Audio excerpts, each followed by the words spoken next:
Col termine dell'estate è tempo per le associazioni sportive di scaldare i motori in vista delle imminenti stagioni sportive.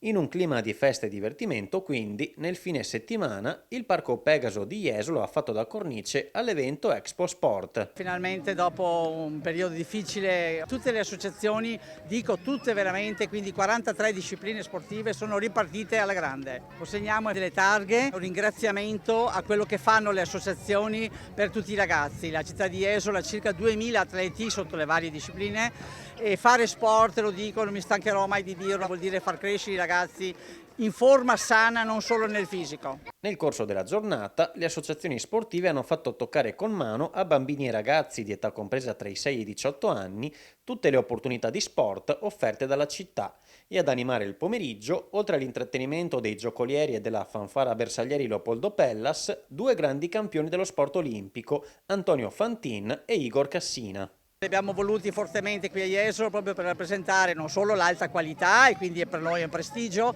ma per dimostrare anche quanta umanità hanno persone semplici, persone che hanno saputo far arrivare questo messaggio forte ai ragazzi, che lo sport vuol dire stare bene assieme, crescere assieme. È fondamentale secondo me che l'Olimpiade trasmetta anche il messaggio a tanti ragazzi di poter iniziare a fare sport e a credere in un sogno. Lo sport è vita, quindi auguro sicuramente che tanti giovani, tanti ragazzi possano avvicinarsi allo sport e anche grazie all'estate incredibile che è stata per lo sport italiano. Il messaggio è quello in primis di fare sport e soprattutto di praticarlo e viverlo con dei sani principi.